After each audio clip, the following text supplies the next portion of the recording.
रघुपति राघव राजा राम पतित पावन सीताराम। रघुपति राघव राजा राम पतित पावन सीताराम।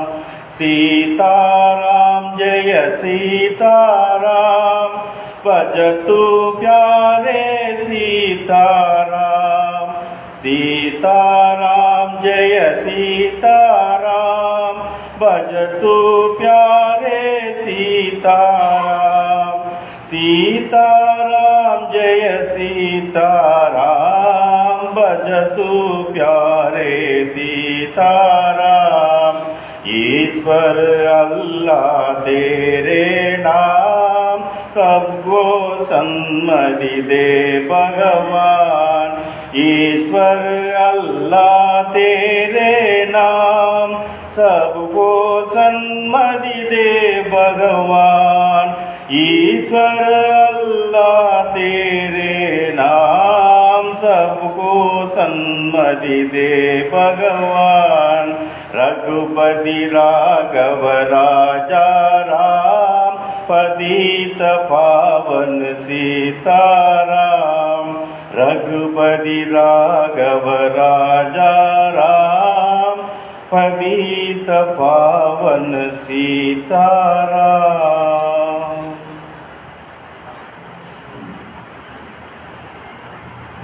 வாழ்கனி எம்மான் இந்த வையத்து நாட்டிலெல்லாம் தாழ்வுற்று வறுமை மிஞ்சி விடுதலை தவறிக்கட்டு வாழ்பட்டு நின்றதாம் ஒரு பாரத தேசம் தன்னை வாழ்விக்க வாழ்ந்த காந்தி மகாத்மா வாழ்கனி. காந்தி இயக்கம் நடத்துகிற மகாத்மா காந்தியின் நினைவு நாள் கூட்டத்திற்கு வருகை தந்திருக்கிற அனைவரையும் வருக வருக என்று முதலில் வரவேற்கின்றேன். இந்த காந்தி இயக்கத்தினுடைய நிறுவனர் மதிப்பிற்குரிய வழக்கறிஞர் வி. சு. ராமலிங்கம் அவர்கள் காந்தியை பற்றி சொல்லிக்கொண்டே இருக்க வேண்டும், நினைவு நாள் பிறந்த நாள் என்று இல்லாமல் எப்போதும் சொல்லிக்கொண்டே இருக்க வேண்டும் என்ற தீவிரமான அந்த கொள்கையின் அடிப்படையில் தொடர்ந்து அந்த கூட்டங்கள் நடந்து வருகின்றன. எல்லோருக்கும் தஞ்சையில் எல்லோருக்கும் தெரிந்தபடி வழக்கறிஞர் VSR அவர்களுக்கு பிறகு காந்தியை தமிழகம் எங்கும் ஏன் உலகெங்கும் சொல்லி வருகிற மதிப்பிற்குரிய பேராசிரியர் கு. விஜயராமன் ஐயா வந்திருக்கிறார். அவர்களை வைத்தே ஒவ்வொரு கூட்டம் நடத்த வேண்டும். ஆனால் அவர்கள் அப்படி ஒத்துக்கொள்வதில்லை. ஆனால் அந்த கூட்டம் நடத்த வேண்டும் என்ற தீவிரமான நோக்கத்தோடு இருக்கிறார்கள். அந்த அவர்கள் துணையோடு கூட்டங்கள் எப்போதும் நடைபெறும் என்பதை ஐயாவுக்கு சொல்லிக் கொள்கிறேன். அந்த வகையில் வேளாண்மை செம்மல் மதிப்பிற்குரிய கோ. சித்தர் அவர்கள் இந்த கூட்டத்திற்கு சிறப்பு சொற்பொழிவு நிகழ்த்த வந்திருக்கிறார்கள். அவர்கள் இயற்கை உணவு மருத்துவத்தில் துறை போயிருக்கிறார்கள். அவர் என்ன பேசுவார்கள் என்று, காந்தி நினைவு நாளில் என்ன பேசுவார்கள் என்று நாங்கள் எதிர்பார்த்து கொண்டிருக்கிறோம். ஏனென்றால் அது இதோடு ஒத்துப்போகும் என்பது வந்திருக்கும் அனைவருக்கும் எதிர்பார்ப்பாக இருக்கும். எங்களுக்குமே அது இருக்கிறது. அவர்களை வருக வருக என்று அன்போடு வரவேற்கின்றோம். VSR அவர்களோடும் எங்களோடும் எப்போதும் தொடர்பு இருக்கிற பொறியாளர் ராஜேந்திரன் அவர்கள் இங்கே வந்திருக்கிறார்கள். அவர்களை இந்த கூட்டத்திற்கு தலைமையேற்று தரும்போடு அன்போடு கேட்டுக்கொள்கிறேன். அவர்களை வருக வருக என்று அன்போடு வரவேற்கின்றேன். இங்கு வந்திருக்கின்ற அனைவரையும் அன்போடு வரவேற்று தலைமுறை நிகழ்த்த பொறியாளர் ராஜநந்தன் அவர்களை அழைக்கின்றேன்.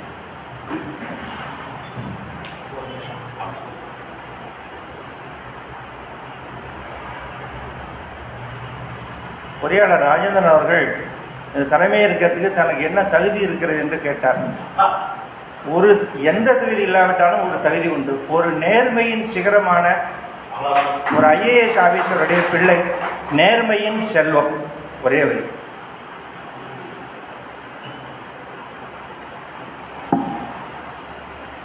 என் குருவை வணங்கி இந்த கூட்டத்தை சிறப்பாக நடத்தி கொண்டிருக்கோம். அதை தொடர்ந்து நிறையா பார்க்குறேன், மெசேஜஸ் எனக்கு வருது. சார் அவர் ராமலிங்கம் சாரோட சன்னு, அவங்க அப்பா, என்னோட சித்தப்பா எல்லாமே கலீக்ஸ்.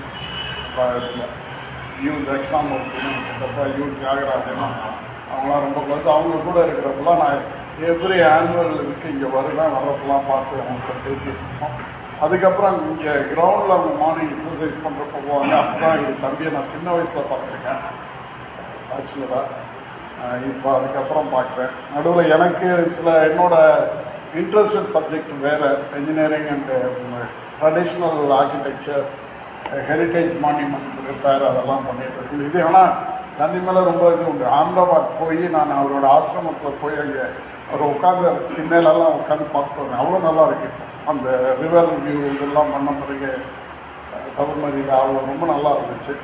அந்த இதில் இது மாதிரி இருக்கிறப்ப மீட்டிங் இருக்கப்போ வரணும் அப்படின்னு நினச்சின்னா அதில் உடன்பிறகு ஒரு சகோதரர் சித்தர் இதில் பேசுகிறாரு. இன்றைக்கி ரொம்ப பிரமாதமாக கனெக்ட் பண்ணிடுவார். நீங்கள் அதை பற்றி நான் பயப்பட வேண்டாம்.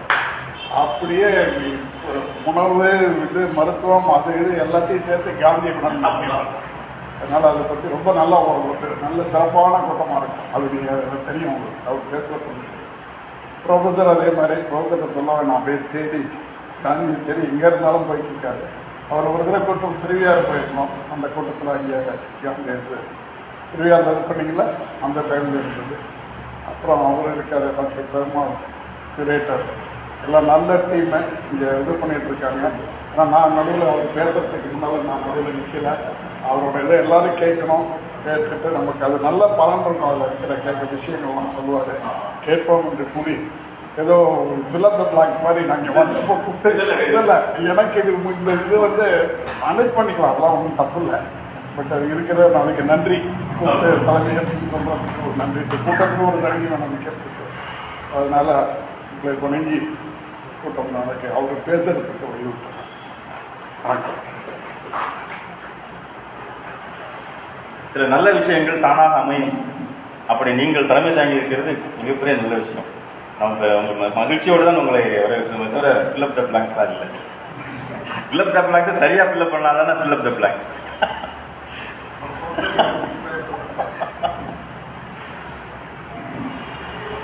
இந்த கூட்டத்திற்கு சிறப்புரையாற்ற வந்திருக்கிற தமிழக அரசு விருது தான் அந்த வேளாண்மை செம்மல் என்ற விருது. சித்தர் அவர்கள் மேலும் சிறப்பு, இப்போது அவருக்கு நம்மாழ்வார் விருது தமிழக அரசு அறிவித்திருக்கிறது. அது அறிவித்த உடனேயே நாம் நடத்துகிற அவருக்கான முதல் கூட்டம் அதை நாங்கள் கொடுத்து வைத்திருக்கிறோம். காந்தி இயக்கம் பெருமை கொள்கிறது. உங்களை பேச அன்போடு அழைக்கின்றோம்.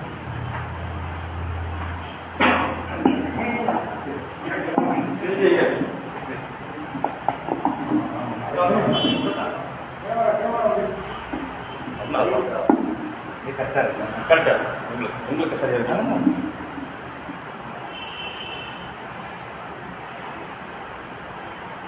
எல்லோருக்கும் மாலை வணக்கம். இந்த அருமையான நிகழ்வினை காந்தி இயக்கம் மிக சிறப்பாக உலகெங்கும் நடத்தினாலும் நம் தஞ்சை மாநகரில் இதற்காக உடனே ஒரு சின்ன திட்டமிட்டு நமது பேராசிரியர் விஜயராமலிங்கம் ஐயா அவர்கள், நமது இயக்க தலைவர் மரியாதைக்குரிய செம்பியன் அவர்களுடன் கலந்து இந்த நிகழ்வை ஏற்படுத்தியமைக்கு முதலில் அவர்கள் இருவருக்கும் எனது மனமார்ந்த நெஞ்சார்ந்த நன்றியினை தெரிவித்துக் கொள்கிறேன். இது என்னன்னா, நம்ம வீட்டு சாமி கொண்டாடுவோம். வீட்டு சாமி கொண்டாடுறது அதே மறந்துட்டோம். நம்ம சமூகத்தில் பிறந்த நாள்லாம் கொண்டாடுறது பதிவுகள் கிடையாது, நினைவு நாள் தான் பதிவுகளே. வீட்டு சாமி வீட்டில் இருந்து நம்ம குடும்பத்திலேருந்து போனவங்களை நினச்சி வருஷத்துக்கு 2 முறை வீட்டு சாமி கொண்டாடுவோம். இப்போ கொண்டாடுறோமா என்னங்கிறது தெரியல. அது ஒரு இது நாட்டு சாமி கொண்டாடுறது. வீட்டு சாமியையும் மறந்துட்டோம், நாட்டு சாமியையும் மறந்துட்டோம். வீட்டு சாமி கும்பிட்றோம்னா நம்ம தாத்தாவோ நம்ம குடும்பத்தில் இருந்த பாட்டியோ கொள்ளு பாட்டியோ அவர்கள் என்ன செஞ்சாங்க அதெல்லாம் நம்ம அடி வாரிசுகளுக்கு சொல்லி அவர்கள் அப்படி இருந்தார்கள் இப்படி இருந்தார்கள் கதை கேட்டு வளர்ந்த சமூகம் தான். அதே தான் நாட்டு சாமிக்கும் பிறந்தோம். காந்தி யார்? காந்தி என்ன என்ன நோக்கத்திற்கு அது சுதந்திரம் வாங்கிறதுக்காக இருந்தாரா? அதுதான் அவர் வேலையா? வேறு என்னென்ன பல பரிமாணங்களில் இருந்த ஒரு தலைவரை பற்றி தான் நம்ம இருக்கிறோம். இந்த யானையை 10 பேர் தடவி பார்த்தாங்கன்னா ஒவ்வொரு இடத்துல தடவு நடத்தை பற்றி விமர்சிப்பாங்க இல்லையா? அப்படி காந்தி இப்போ நான் இருக்கேன், இப்போ ஐயா தலைமையை இருக்கக்கூடிய பொறியாளர் இருக்காங்க, நீங்கள் எல்லோரும் இருக்கீங்க. நமக்கு ஒரு அப்பா தானே இருக்க முடியும். அறிவியலாகவே சொல்கிறேன், தேசத்திற்கு ஒரு அப்பா தான். சித்தப்பா பெரியப்பா இருக்கலாம், அது வேறு விஷயம். நான் சொல்ல வர்றது உங்களுக்கு புரியும்னு நம்புகிறேன். தந்தை அப்படின்னு சொன்னால் நம் தேசத்திற்கு மகாத்மா தான். இதை நாம் மறுபரிசீலனைக்கோ இல்லை குரூப் டிஸ்கஷனுக்கோ விட வேண்டிய அவசியமெல்லாம் இல்லை. அப்படி ஒரு நெருக்கடியுமே நமக்கு கிடையாது. ஏன் இந்த மாதிரி நிகழ்வை நம்ம எடுத்துக்கிறோம் அப்படின்னு பார்க்குறப்ப இதுக்கு தலைப்பு என்ன? பேராசிரியர் ஐயா வச்சோம், காந்தி கனவு மெய்ப்பட வேண்டுமா அப்படின்னாவே என்ன அர்த்தம் நண்பர்களே? இன்னும் மெய்ப்படலை, இன்னும் அது முழுமையாக ஹோலிஸ்டிக்காக போய் நடக்கலை. என்ன காரணம்? காந்தி கனவு மெய்ப்படணும் அப்படின்னு சொல்லிட்டா அவர் என்ன கனவு கண்டார்? புதுசாக எதுவும் கண்டாரா? எனக்கு இந்த மாதிரியான இதில் நம்ம சின்ன பிள்ளைகள் தான் நிறையா கலந்துக்கணும்னு ஆசைப்படுவேன். ஏன்னா அவர்களை தான் நம்ம மோல்டு பண்ண வேண்டிய இடத்துல இருக்கோம்.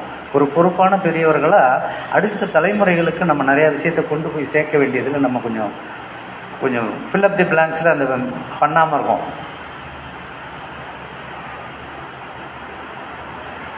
காந்தி, மகாத்மா காந்தி அப்படின்னு சொன்னாலே உடனே ஒரு பிராண்டாக ஒரு கண்ணாடி, ஒரு கொக்கவாயி, ஒரு கைத்தடி இப்படியெல்லாம் இருக்கிறதுங்கிறதுலாம் ஒரு சரியான விஷயமா இருந்தாலும் அதோடைய ஆழமான முழுமையை இன்னும் எல்லா தளத்துலையும் கொண்டு போய் சேர்க்காமல் இருக்கோங்கிறது ஒரு வருத்தம். அதற்காக இதை நம்ம ஒரு கூட்டமாக நான் பார்க்குறேன். வீட்டு சாமி கும்பிட்றப்ப என்ன செஞ்சோமோ அது நாட்டு சாமிக்கு செய்யணுங்கிறது.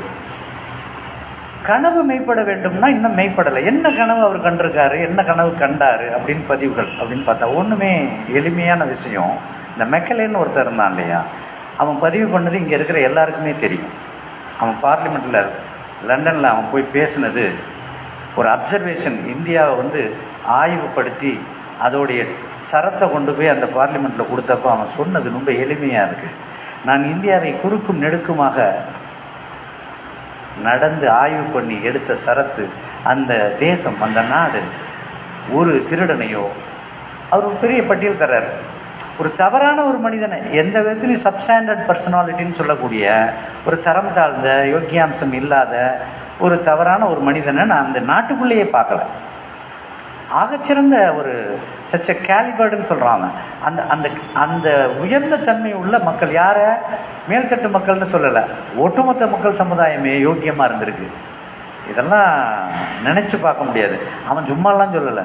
அதுக்கு இடையிலேயே இன்னொன்று சொல்கிறேன், எவ்வளோ யோக்கியங்கிறது நம்ம மாவட்டத்திலே பதிவு இருக்குது. பெரிய கோயிலுக்கு சம்மந்தப்பட்ட அனைத்து கோயில் நிலத்துக்கும் குத்தகை இருந்தாங்க இல்லையா, அந்த குத்தகையை இப்போ பேங்க்கில் டெல்லர் வச்சு தானே நம்ம பணம் கொடுக்குறோம். 10,000 ரூபா கொடுத்தீங்கன்னா எண்ணி பார்க்குறதுக்கு ஒரு டெல்லர் வேணும் தானே, கரெக்டாக கொடுத்துருக்கீங்களான்னு பார்க்க. பெரிய கோயிலில் அந்த குத்தகை நெல்லை வாங்குறதுக்கு டெல்லர் கிடையாது. நெல்லை கொட்டிட்டு போயிடுவான் விவசாயி. அவன் எவ்வளோதோ, எத்தனை ஏக்கர் நிலம், எவ்வளவு குத்தகை நிலம், அதுக்கு எவ்வளவு குத்தகை நெல் வருதுங்கிறது அந்த மந்திரி சார்ந்த மனிதர்கள் நிர்வாகத்தில் இருக்குது. அத்தனை காலத்துக்கு இவன் செலவு கணக்கு கொடுக்குறாங்க. அந்த செலவு கணக்கு ரெண்டும் டேலி ஆகுதுன்னா என்ன அர்த்தம்? மெக்கலே சொன்னது எவ்வளவு சிலிர்த்தே போகுது. யோக்கியமான ஒரு சமூகம் நம்ம இன்னைக்கு கொஞ்சம் நெருக்கடிக்குள்ள இருக்கோம். அது இது மாதிரி எடுத்துட்டு போகணும்.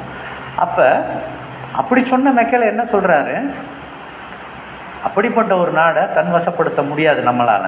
அப்படி வசப்படுத்த வேண்டும் என்றால் அவர்களுடைய கலாச்சாரம், மொழி, பழக்க வழக்கம் எல்லாத்தையுமே கொஞ்சம் சரிக்கணும். அதை எதை வச்சு சரிக்கலாம்னா ஆங்கிலம். அந்த மொழியை உயர்ந்த மொழியாக அவர்களை நினைக்க வைத்து விட்டோமேயானால் அவர்கள் நமக்கு அடிமை. அந்த லாங்குவேஜில் கொண்டு வந்தார். அதை செஞ்சாங்களா இல்லையாங்கிறத இன்னைய வரைக்கும் நீங்கள் பாருங்க. இன்னைக்கு வரைக்கும் நம்ம வீட்டில் பிள்ளைகள் படிக்க வைக்கிறதுலேருந்து, இதுக்கு இடையில ஒன்று சொல்லணும்னா, ஐயாவுக்கு தெரியும், உங்களுக்கும் தெரிஞ்சிருக்கும். ஆனமலையில் வந்து ரெங்கநாதன் ஐயா, காந்தி ஆசிரமம் ரெங்கநாதன், அவரை பற்றி முழுதும் எனக்கு தெரிஞ்சதுனால சொல்கிறேன். என்னெல்லாம் மகாத்மாவுடைய கனவோ அதை அப்படியே கடைபிடிச்சி வருவார் ஒரு வாழ்நாளில். அவர் எம்ஏஎம்எல் லாயர் வேறு, அதெல்லாம் வேறு விஷயம். அவருடைய திருமணத்திலிருந்து அவர் மனைவி, பிள்ளைகள் இன்று வரும் அதே நிலை. இது ஏன் அவர் மட்டும்தான் அப்படி சாத்தியம், நமக்கெல்லாம் சாத்தியம் இல்லை? அதை ரெஃப்ரெஷ் பண்ணுறது மாதிரி தான் இந்த மாதிரியான கூட்டங்களை நான் எடுக்கிறது. அது போன்ற கனவை, அப்படி இருந்த ஒரு மக்கள் வாழ்வாதாரத்தை இன்னைக்கு சரிச்சிட்டோமே. இன்னைக்கு சரிச்சிட்டோமா இல்லையா, அதை மட்டும் நம்ம எல்லாருமே பேசுவோமே. அந்த மெக்கலே சொன்ன நிலைப்பாடு இன்னைக்கு நம்ம நாட்டில் இருக்கா? ஆசிரியர் ஐயா, நீங்கள் தான் சொல்லணும்.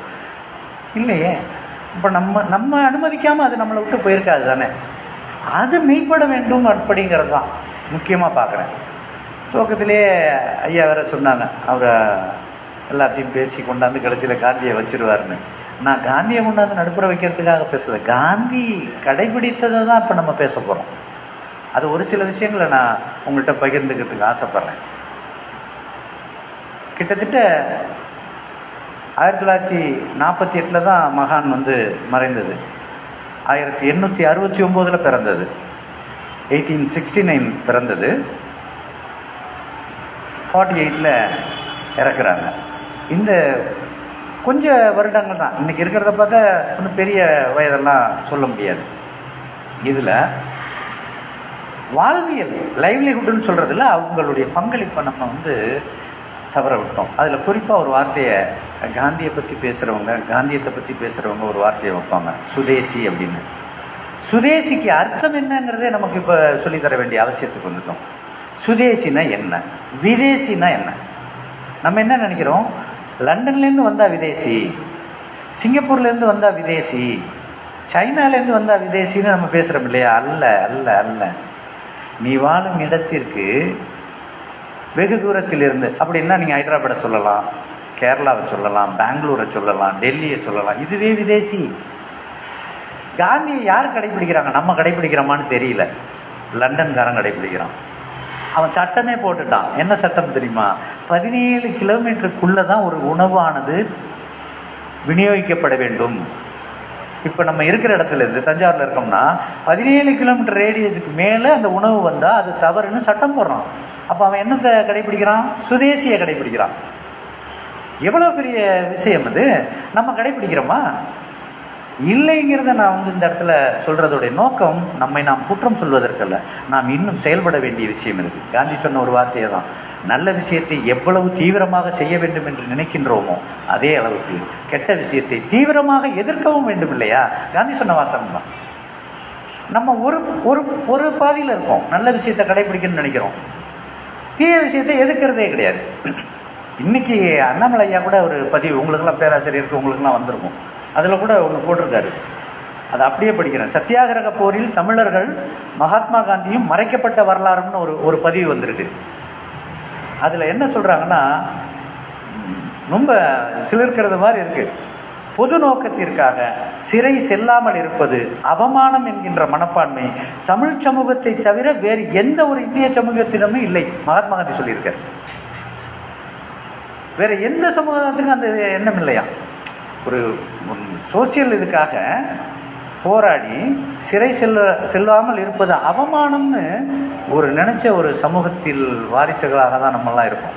ஆனால் இன்னைக்கு உனக்கு வலிச்சா எனக்கு என்ன, அந்த ஊடு தானே பிரச்சனையில் இருக்குது, அவன் தானே பிரச்சனை இருக்குது, நம்ம இப்படியே கடந்து போவோம் அப்படின்னு போகிறோமே. இதெல்லாம் என்ன? இது ஒரு பொறுப்பிலிருந்து விலகிறோங்கிறது தானே ஒரு முக்கியமான விஷயம். எவ்வளவு ஒரு ரெஸ்பான்சிபிலிட்டி எடுத்துட்டு எல்லாத்துக்கும் முன்னோடியாக இருந்த ஒரு சமூகத்திலேருந்து இன்னைக்கு நம்ம ஒரு சின்ன சாக்கடை பிரச்சனையில் கூட ஜெயிக்க முடியல.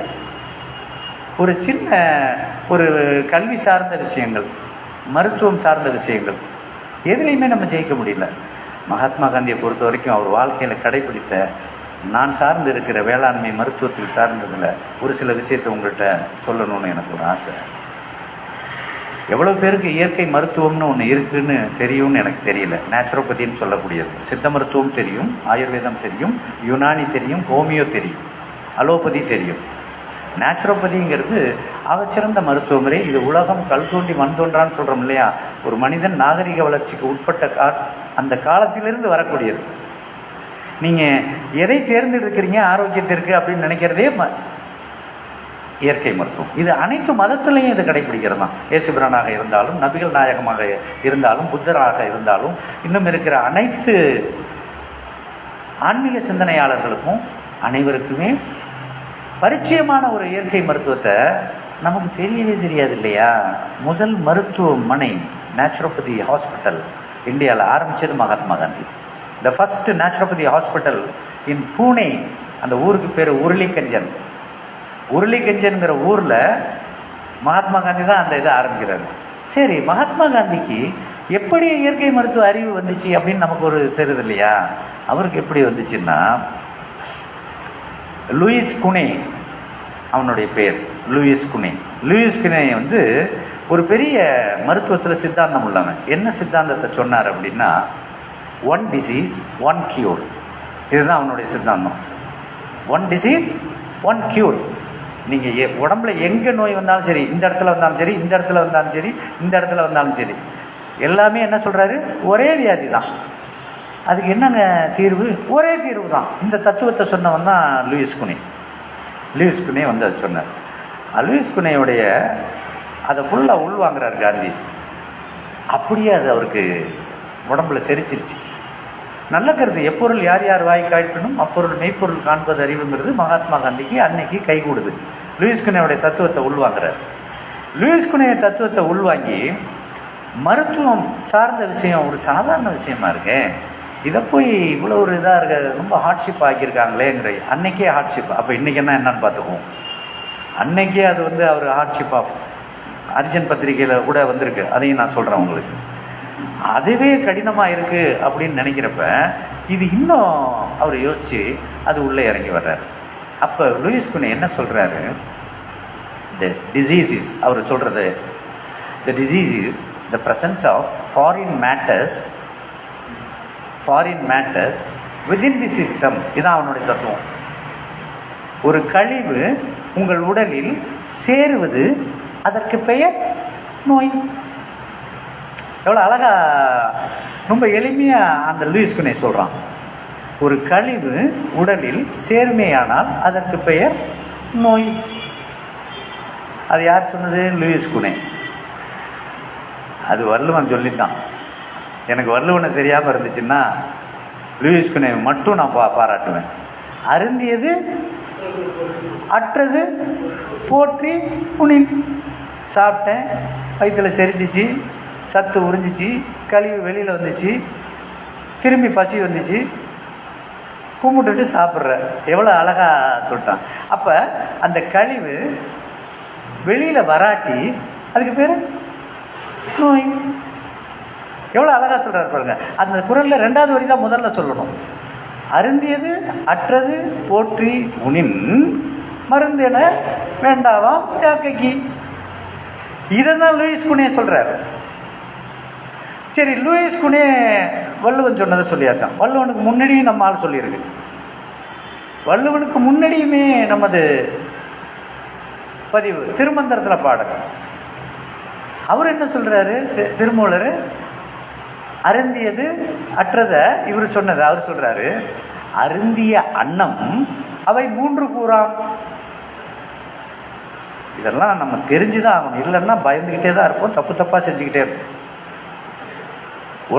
ஒரு மகாத்மா காந்தி சொன்னதான், ஒரு பிரச்சனையை முழுமையாக புரிந்து கொண்டால் அந்த பிரச்சனையிலிருந்து நாம் வெளிவரலாம்.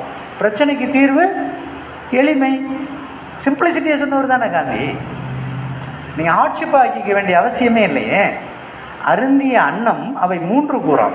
நீ சாப்பிட்டோம் இல்லையா, மூக்கால எழுத்த காற்றையும் சாப்பாடு தான், நீரும் சாப்பாடு தான், திடப்பொருளும் சாப்பாடு தான். இந்த அருந்திய அன்னம் 3 பொருளாக மாறுதான். அருந்திய அன்னம் அவை 3 கூறாம். பொருந்தும் உடல் மனம் போமலம் என்னே. உடலாச்சு, நீங்கள் சாப்பிட்ட இட்லி தோசை பூரி பரோட்டா எதுவாக இருக்கட்டும்.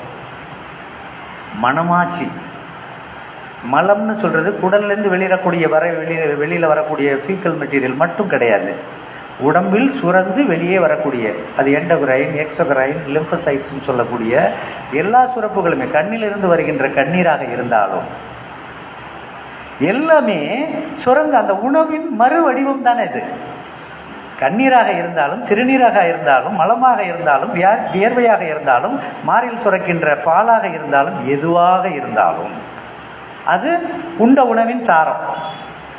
அழகா சொல்றாரு பாருங்க, அருந்தியான் நம்ம 3 கூறாம். பொருந்தும் உடல் மனம் போமலம் ஏன் நேன்றார். 3வது லைனு திருந்தும் உடல் மனமாம் கூறு சேர்ந்துட்டு. அந்த 3 இருந்துச்சு இல்லையா, உடல் மனம் மலம்னு சொன்னேன் இல்லையா, 3வது லைன் சொன்னேன். அது இன்னும் ஃபைன் டியூன் ஆகுது, இந்த உடல் இன்னும் ரிஃபைண்ட் ஆகுது. என்ன பண்ணுது, உடலையும் மனமும் ஒருங்கிணைச்சிட்டு கழிவுகளை வெளியே தள்ளிடுச்சான். புனைய சொன்னது, வள்ளுவன் சொன்னது அவர் அவங்களுக்கு முன்னாடி சொல்றாரு. திருந்தும், ஃபைன் டியூனிங், திருந்தும் உடல் மனமாம் கூறு சேர்ந்துட்டு இருந்தன முன்னால் ரதம் அது ஆகுமே. லாஸ்ட் லைன் அப்படின்னா இதெல்லாம் என்னையா, இதுக்கு முன்னாடி நீ தின்னில்ல, அதுதான் இது. ஒருத்தர் கேன்சரோட இருக்கலாம், ஒருத்தர் வேரிகோஸோட இருக்கலாம், நான் டயபிட்டிஸோட இருக்கலாம், ஒருத்தர் ஹார்ட்டில் பிளாக் இருக்கலாம், ஒருத்தருக்கு பிரெயினில் வந்து டியூமர் இருக்கலாம், ஒருத்தருக்கு சொரியாசிஸ் இருக்கலாம், ஒருத்தருக்கு குழந்தை பிறக்காமல் இருக்கலாம். Any disease, one disease one cure. நல்லா புரிஞ்சுக்கணும். அது இவ்வளோத்துக்கு என்ன காரணம், நம்ம சொல்லுவோம் இல்லையா, நீ என்ன தின்னன்னு சொல்லு, உன் உடம்ப நான் சொல்கிறேன், நீ யாரோட பழகிறேன்னு சொல்லு, உன் பழக்க வழக்கத்தை சொல்கிறேன், நீ யாருக்கு பிறந்தேன்னு சொல்லு, உன்னை பற்றி நான் சொல்கிறேன்னு சொல்கிறோம் இல்லையா. அந்த 3மே நம்ம சமுதாயத்தில் வர்றது தானே, நண்பர்களை புரிஞ்சு கொள்ளணும். அப்போ அந்த லூயிஸ் புனேவுடைய தத்துவத்தை உள்வாங்கிட்டு அந்த மருத்துவமனையை ஆரம்பித்து அங்கே போய் உருளிக்கஞ்சனில் naturopathy hospital, first naturopathy hospital ஆரம்பித்து செயல்படுறாரு. அவருக்கு வைத்தியம் பார்த்த ஆள் யார் தெரியுமா நண்பர்களே, புதுக்கோட்டைக்காரர் லட்சுமண சர்மா. இன்றைக்கி அங்கே சானிட்டோரியம் ஒன்று வச்சுருப்பாங்க. இன்றைக்கி அவங்க அடுத்த 4வது தலைமுறை வந்துட்டாங்க. லட்சுமண சர்மா காந்திக்கு வைத்தியம் பார்க்குறாரு. நம்ம என்ன நினைக்கிறோம், சில நேச்சுரோபதி எங்கள் கிளினிக்கே பேஷண்ட் வரும் பொழுது பார்த்தா, சார் நான் சாப்பிட்றதே இல்லை சார் அப்படிம்பாங்க. அவங்க என்ன நினச்சிட்டு சொல்கிறாங்கன்னா, அவங்க ரெகுலராக சாப்பிட்டுட்டு இருந்த தோசை பூரி இட்லி இதெல்லாம் திங்கலைங்கிறத அவங்க வச்சுட்டு நான் சாப்பிட்றதே இல்லை சார்மாங்க. இதை நாம் புரிந்து கொள்ள வேண்டும். நமக்கு நினைவேந்தல் நிகழ்ச்சியும் வீட்டு சாமி நாட்டு சாமிக்கும் கொண்டாடக்கூடிய நிலை தான் இது. அவர்களை பற்றி நாம் புரிந்து அதை பறைசாற்றக்கூடியது. மகாத்மா காந்திக்கு நோய்வாய்ப்படுறாரு, உருளிக்கஞ்சனில் வச்சு ட்ரீட்மெண்ட் கொடுக்குறாங்க. யார் கொடுக்குறது, புதுக்கோட்டை லட்சுமண சர்மா. அப்போ அவர் வந்து பக்கத்திலே இருந்து அவரை வந்து ஃபாஸ்டிங்கில் போடுறாங்க. காந்தியை வந்து சர்மா வந்து உணவுலேருந்து தவிர்த்து வச்சுருக்கிறப்ப அப்படி ஒரு 2 நாள் ஆகுது. சர்மா எங்கேயோ வெளியில் போயிட்டு வர்றார். வெளியில் எங்கேயோ போயிட்டு ஒரு சில மணி நேரத்துக்கு கழிச்சு வர்றார். காந்தியார் தலைமாட்டில் ஒரு டம்ளர் இருக்குது.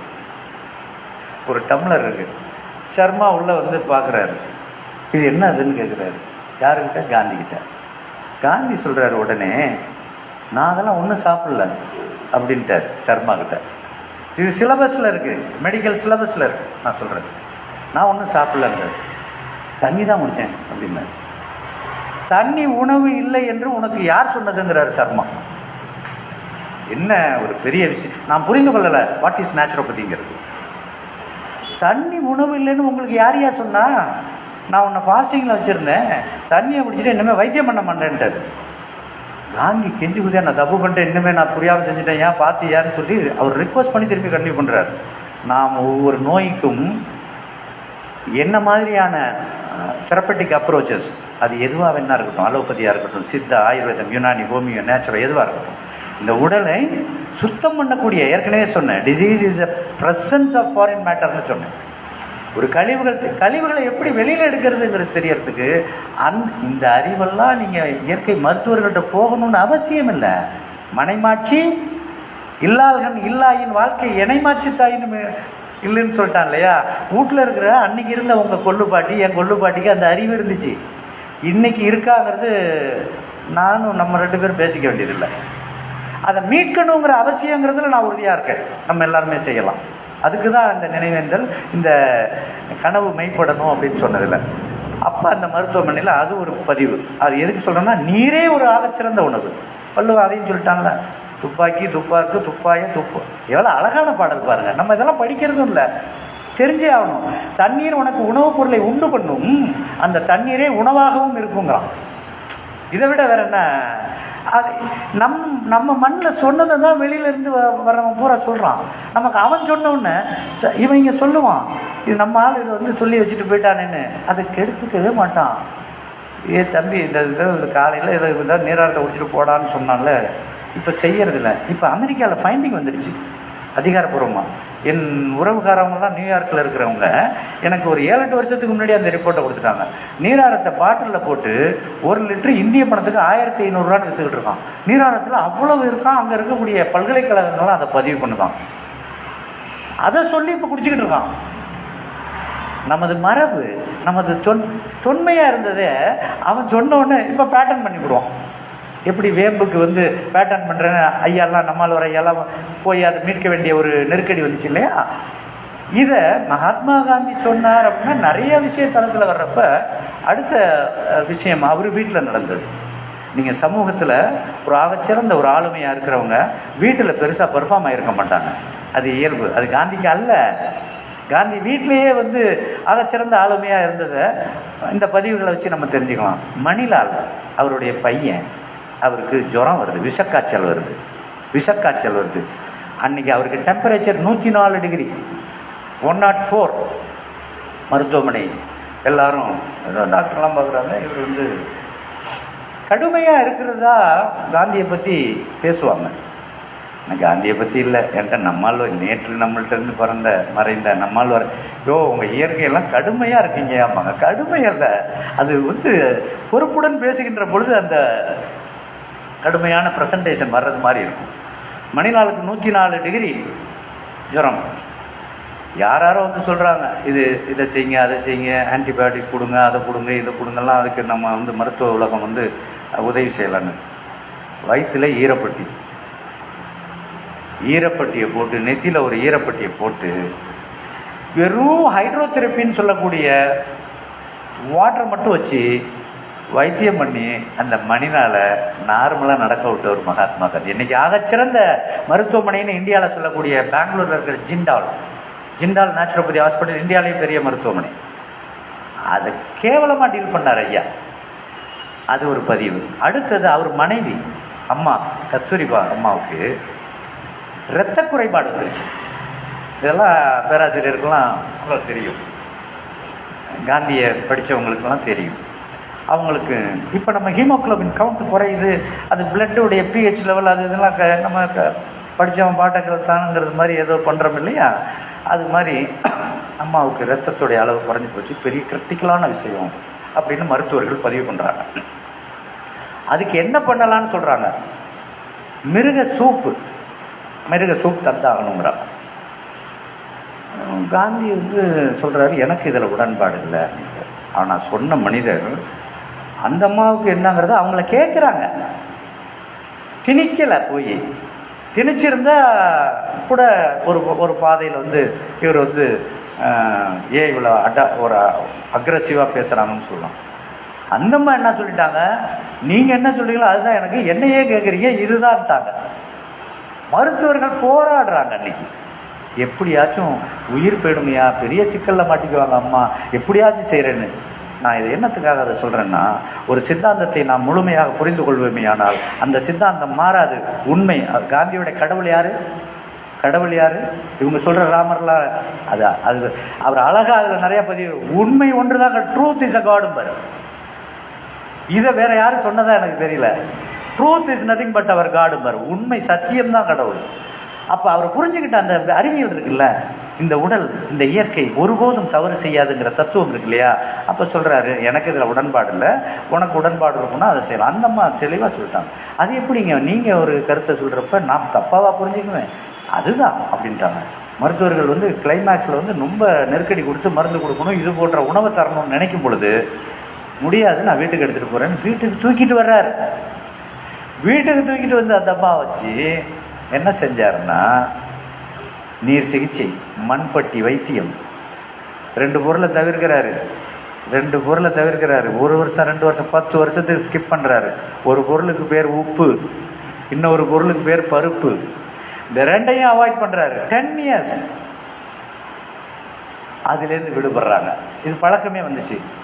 மகாத்மா காந்திக்கே சீதள நோய்கள் உண்டு, நிறைய நோய் உண்டு, சிறு சிறு நோய். நோய் என்பது ஒரு மனிதன் வாழும் பொழுது வரக்கூடிய சிறு சிறு இடர்பாடுகள் தானே, அது ஒரு பெரிய விஷயம் கிடையாது. அதுலேருந்து எப்படி அவுட்டு ஓவர் கம்ங்கிறது தான் நமக்கு முக்கியம். அங்கே அந்த அறிவு தான் நமக்கு வேணும். அதுக்கு அவர் என்ன பண்ணார், இதே உப்பு பருப்பை நீக்கினது வழக்கமாக அவர் நல்லா புரிஞ்சுக்கிட்டார். நீர் சிகிச்சை, மண் சிகிச்சை, இதெல்லாம் சொல்லி மாளாது. அவ்வளவு நமக்கு மகாத்மா காந்தியை பற்றி நிறைய இந்த நேச்சுரோபதி, இயற்கை விவசாயம், இயற்கை விவசாயத்தை பார்த்தீங்கன்னா மருத்துவத்தில் நிறைய பதிவுகள் இருந்தாலும் விவசாயத்தை பற்றி ஐயா என்ன சொல்கிறாங்கன்னா, அவர் விவசாயத்துக்கு மட்டும் இல்லை எல்லாத்துக்குமே சொன்ன ஒரு வார்த்தை டீசென்ட்ரலைசேஷன். இதுதான் அவருடைய ஆகச்சிறந்த அறிவுரை. அதிகார பரவல் வேணும். இப்போ இந்திய தேசம் எப்படி, இப்போ தமிழ்நாடு எடுத்துங்க, தமிழ்நாடு எத்தனை வகையான மண்கண்டங்கள் இருக்குது? எல்லா மண்ணும் ஒன்றா இல்லையே. மேப்பில் வேணால் தமிழ்நாடுன்னு நீங்கள் எழுதிடலாம், ஆனால் தமிழ்நாடு ஒரே விதமான மண் கிடையாது. பல விதமான, பல்கலைக்கழகத்தை கேட்டிங்கன்னா கிட்டத்தட்ட 9 வகையான மண் வகைகள் இருக்குது. அப்போ 9 வகையான மண்ணுக்கும் அதற்கேற்ப பயிர் தான் விளையும். நம்ம ஜென்ரலைஸ் பண்ண முடியாது. அதனால தான் சொல்கிறது medicine is person specific, agriculture is location specific. மண்ணிற்கேற்ப தான் நீங்கள் வேளாண்மை பண்ண முடியும், மனிதனுக்கேற்ப தான் நீங்கள் வந்து வைத்தியம் பண்ண முடியும். இது 2ஐயுமே ஜென்ரலைஸ் பண்ணிட்டாங்க. இப்போ மருத்துவம் ஜென்ரலைஸ், அக்ரிகல்ச்சர் ஜென்ரலைஸ். அப்போ 2மே செய்கிறவன் நல்லா இருப்பான், யார் பெறானோ அவன் வந்து சங்கடமாக தான் இருக்க முடியும். உழவர்கள் நிலையும் அப்படி தான் இருக்குது, நோயாளிகள் நிலையும் அப்படி தான் இருக்குது. அப்போ அவர் நிறைய அவுரிய, அந்த வடக்க இருக்கிறப்ப அவுரி நிறையா ப்ரொமோட் பண்ணுவாங்க, நிறைய இது வரும். அது வந்து மருத்துவத்துக்கு பயன்படக்கூடியது. சாயம், இந்த நேச்சுரல் டை இருக்கு இல்லையா, கதர், இதில் வந்து அதுக்கு ரொம்ப முக்கியமானது. இப்படி வேளாண்மையில் அங்கேக்கு அங்கே இருக்கக்கூடிய, நம்ம தவறாக புரிஞ்சுக்கிறோம். இப்போ நபிகள் நாயகம் வந்து வாழைப்பழத்தை பற்றி பேசவே இல்லையே, இயேசுபிரான் வந்து கொய்யாப்பழத்தை பற்றி பேசவே இல்லையே. தஞ்சாவூரில் இயேசுபிரான் பிறந்திருந்தா கொய்யாப்பழத்தை திங்க சொல்லியிருப்பார். நபிகள் நாயகம் தஞ்சாவூரில் பிறந்திருந்தா தேங்காய் வாழைப்பழத்தை திங்க சொல்லியிருப்பார். அவர் வளைகுடாவில் பிறந்திருக்காரு. அப்போ அங்கே பேரிச்சம்பழம். நம்ம ஒரு விஷயத்தை அப்படியே தத்துவமாக எடுக்கிறப்ப அதோடைய அந்த ஆகச்சிறந்த மகான்களோட ஒரு வார்த்தையின் முழு பரிமாணத்தோடு தான் அதை உள்வாங்கணும். இது எந்த இடத்துல எதுக்காக சொன்னாங்க அப்படின்லாம் நம்ம பார்த்தா மட்டும்தான் புரியும். அப்போ வேளாண்மையை பொறுத்த வரைக்கும் முதுகெலும்புன்னு சொன்ன ஒன்றை வச்சே நம்ம புரிஞ்சுக்கலாம் வேளாண்மை எவ்வளோ தூரம் அவர் பதிவு பண்ணியிருக்காருன்னு. ஆனால் அதில் ஒரு நெருக்கடியில் இப்போ நம்ம இருக்கிறப்ப அதையும் நம்ம புரிஞ்சிக்க வேணும். 1947 சுதந்திரம் பெற்ற பொழுது இந்திய நாட்டில் உழவு அப்படிங்கிற இந்த அக்ரிகல்ச்சர், அக்ரேரியனாக இருக்க உழவு தொழிலை நேரடியாகவும் மறைமுகமாகவும் அதில் ஈடுபடக்கூடிய மக்களுடைய சதவிகிதம் அன்றைக்கி இருந்த 30 கோடி மக்களில் 72லிருந்து 78% மக்கள் direct and indirect involved personality. இன்னைக்கு எவ்வளோ தெரியுமா? 24%. அதுலேயும் 18% கீழே தான் நேரடியாக அதில் தொடர்பில் இருக்காங்க. அப்போ பாக்கி மக்கள் என்ன? வேலைவாய்ப்பு வேறு எங்கேயும் கொடுக்க முடியாது. ஒரு சர்க்கரை ஆலையை நிறுவனம்னா ஒரு சில 100 பேர்களுக்கு வேலை தரலாம். ஆனால் அந்த கரும்பிலிருந்து நாட்டு சர்க்கரை வெள்ளம் கருப்பட்டி அடிச்சிங்கன்னா அந்த பகுதிக்கே வேலை தரலாம். அப்படி தானே இருந்துச்சு, அப்படி தானே இருந்துச்சு. அப்போ விதேசி சுதேசி நம்ம சொல்கிறப்ப நம்மக்கிட்ட என்ன இருக்குது? நான் கூட நீங்களுமே எல்லாருமே நீங்கள் பேசலாம். இப்போ நம்மள்கிட்ட நெப்டம் இருக்குது, புதுக்கோட்டை சாலையில் பழைய ஐஐசிபிடி, ஐஐஎஃப்பிடி, இப்போ நெப்டம் இருக்குது. நான் அவங்க அதிகாரிகள்கிட்ட ரொம்ப காலமாக பேசும்பொழுது சொல்கிறேன், எங்கே இங்கே நீங்கள் வச்சதே அந்த அலுவலகத்தை நிறுவனதே வாசன் சார் தட்சிணாமூர்த்தி இருக்கிறப்பெல்லாம், அதுக்கு முன்னாடி இவங்களை ஆரம்பித்த பொழுது திருவாரூரில் ஆரம்பித்து இங்கே வந்த பொழுதெல்லாம் நெல் பதன ஆராய்ச்சி மையம் தான் அதோட பேர். பேடி ப்ராசஸிங் ரிசர்ச் சென்டர் தான். அப்படின்னா என்ன, இந்த டெல்டா மாவட்டத்திற்காக, டெல்டா மாவட்டங்கிறது கரூர்லேருந்து காரைக்கால் வரைக்கும் இந்த மாவட்டங்களில் இருக்கிற நெல் அதுக்காக யோசனை கொடுத்தது. ஆனால் இன்றைக்கு நிலைமை என்னன்னா, உலகளாவிய கிவி ஃப்ரூட் ஜாம் பண்ணுறதுலேருந்து நான் யாரையும் தப்பாக சொல்லலை, வாழைப்பழத்தை எப்படி ப்ரிசர்வ் பண்ணுறதுன்னு தெரியுது, ஆப்பிள் என்ன பண்ணலாம், வேறு என்ன பண்ணலாங்கிறதெல்லாம் சொல்லக்கூடிய அதே நேரத்தில் நான் யார் மேலேயும் குற்றம் சொல்ல, நம்ம ஊரில் இருக்குது, நம்ம தான் கிளைம் பண்ணணும். நீங்கள் மோட்டர் சைக்கிளில் போகிறப்போ ஒரு விவசாயி ஒரு ஸ்ப்ரேயரில் அடிச்சுக்கிட்டு இருந்தான்னா நீங்கள் பொறுப்பானவராக இருந்தால் நிறுத்தணும் மோட்டர் சைக்கிளை. தம்பிங்க வா, என்ன அடிச்சுக்கிட்டு இருக்க, எண்டோசல்ஃபான் அடிச்சுக்கிட்டு இருங்க. ஏன் இதை அடிக்கிற, இதை அடித்தாதான் பூச்சி போகும். யார் சொன்னால் இதை அடித்தாதான் பூச்சி போகுமா, அடிக்கடி போவாதா, பார்த்துருக்கேன். அவனுக்கு உணர்த்துறதுக்கு நம்ம கடந்து போகிறோம்ல, அது போகக்கூடாது. இங்கே இருக்கிற எல்லாருமே அடுத்த தலைமுறை பற்றி கவலைப்படுறப்ப அதை உணர்த்தணும்.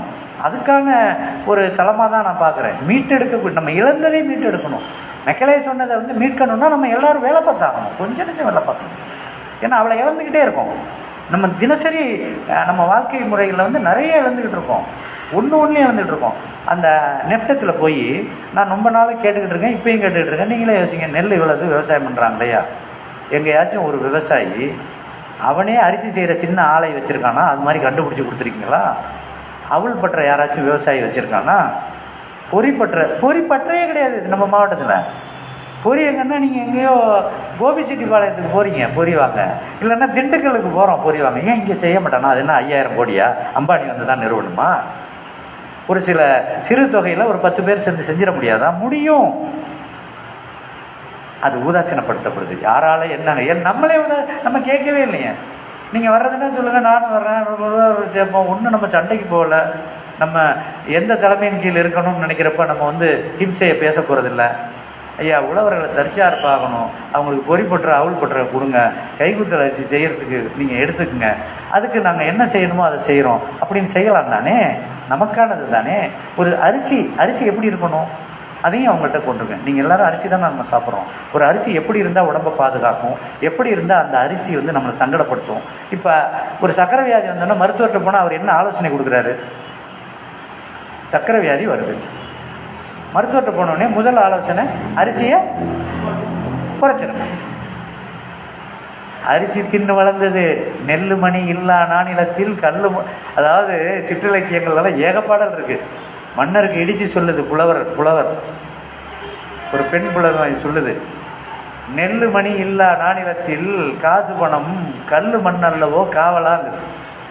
நெல்லு மணியை நீ ட்ரெஷரில் வைக்காம எண்ணத்தை வச்சிருந்தோம், அது கல்லு மண்ணுக்கு சமண்டா, உருப்படியான நெல் இருக்கணும் அப்படின்னு அன்னைக்கு சொல்லியிருக்கு. இன்னைக்கு அதை சொல்லலை. இன்னைக்கு என்ன சொல்லி தருது? நெல்லு மணியை திங்கலைன்னா சக்கரை வியாதி போயிடும்னு சொல்லி தருது. அதையும் நம்ம கேட்குறோம். எந்த நெல், எந்த அரிசி, அது எப்படி இருக்கணும்? தீட்டி இருக்கணுமா, தீட்டாமல் இருக்கணுமா? உண்மையா நீங்க பெரிய கோயிலை பற்றி பேசுறோம் இல்லையா, பெரிய கோயிலை கட்டினப்ப அவன் என்ன தின்னாங்கிறது முக்கியம். பெரிய கோயிலை நிர்மாணம் பண்ணியிருக்கிறவன் அந்த புத்தி வந்ததுக்கு அவன் என்ன தின்னான், என்ன அந்த மக்கள் தின்னாங்க, அது இன்னைக்கு திங்க முடியுதா? நம்மளால ஒரு 2 கிலோ பையையே தூக்க முடியலையே, கை கடுக்குது சார்னு சொல்றோம். அங்கே பிரம்மாண்டத்தில் பண்ணியிருக்காங்களே, அப்போ மீட்க வேண்டியது அன்னைக்கு இருந்த அந்த நிலையை தான் காந்தியுடைய கனவு. நண்பர்களே, புரிந்து இந்திய தேசத்தின் குறுக்கும் நெடுக்குமாக பார்த்த பொழுது அங்கே இருந்த மனிதர்கள் உடலாலும் மனதாலும் வலிமையாக இருந்திருக்கிறார்கள். கெட்டவர்கள் இல்லை, அயோக்கியர்கள் இல்லை, திருடர்கள் இல்லை, நயவஞ்சகர் இல்லை அப்படின்னு சொன்னார்னா அது அனைத்துக்குமே ஒரு இயற்கை மருத்துவனாக, இயற்கை உழவனாக நான் இந்த இடத்தில் வைக்கிறது அவன் உண்ட உணவின் சாரம். அருந்திய அன்னம் அவை 3 குடம், பொருந்தும் உடல் மனம் பூமலம் எண்ணே திருந்தும் உடல் மனமாம் கூட சேர்ந்திருக்கே இருந்தன முன்னால் ரதமதுமாகு. அந்த நல்ல உணவு ஒன்று இருக்குமே, ஆனால் ஒரு உணவை மாற்றினால் இந்த உலகையே மாற்றலாம் என்பது நான் ஆழமாக நம்பும் ஒரு கருத்து. நம் உணவில் கோளாறு, உடலில் கோளாறு, உடலில் கோளாறு, எண்ணத்தில் கோளாறு. உடலும் எண்ணமும் வரணும்னா ஒரு நல்ல உணவு. அதுக்கு பேர் வந்து இந்த சாத்விகமா ராஜசமா தாமசமானலாம் நான் வைக்கல. நேர்மறையான உணவு. ஒரு உணவு எப்போ, எதை, எப்படி, எதோட எவ்வளவு சாப்பிடணுங்கிறதெல்லாம் இருக்குது. மாறுபாடு இல்லா உண்டி மருத்துவனின் ஊறுபாடு இல்லை உயிருக்குங்கிறான். இந்த யோக்கியமான the right food, the excellent food, acidic food, அதை குறைச்சி போதுங்கிற அளவு தெரிஞ்சு சாப்பிட்டீங்கன்னா உடம்புக்கு இல்லை, அவன் சொல்கிறது உயிருக்கே ஊறு வராதுங்கிறான். எல்லாம் வந்துருச்சு, எல்லாம் நமக்கு தெரியுது, எப்படி செய்யணுங்கிறது தெரியுது. இப்போ நமக்கு மட்டும்தான் வேணும். தூங்குறது மாதிரி நடித்தா ஒன்றும் செய்ய முடியாது தானே. Necessity makes invention. நமக்கு இன்றைக்கி ரொம்ப நெருக்கடியில் இருக்கும், உடல் ரீதியாக இருக்கும், மன ரீதியாகவும் குழப்பமாக இருக்கும். ஆனால் ஒரு சில விஷயத்தை அப்படியே இந்த செக்கு மாடு மாதிரி ஏதோ ஒன்று செஞ்சுக்கிட்டு இருக்கோம். ஒரு காரியத்தை சடங்காக சம்பிரதாயமாக செய்யாமல் அதை நமக்காக மீட்டெடுக்கின்றோம், நம் சமுதாயத்திற்காக மீட்டெடுக்கிறோம் என்ற ஒரு சிந்தனையில் மகாத்மா காந்தி வாழ்ந்த காலத்தில் இருந்த ஒரு சில முக்கியமான விஷயங்களை இன்றைய காலத்திற்கு ஏற்ப அதை நாம் ஏற்று நம் சமுதாயத்திற்கு அடுத்த தலைமுறைக்கு அதை கைமாற்றி கொடுத்து ஒரு நேர்மறையான ஆரோக்கியமான ஒரு பலமான நலமான சமுதாயத்தை உருவாக்குவதற்கு இந்த நன்னாளில் காந்தி கனவு மெய்ப்பட வேண்டும் என்ற இந்த தலைப்பின் கீழ் நாம் அனைவருமே சங்கல்பம் எடுத்துக்கொள்வோம். நன்றி, வணக்கம்.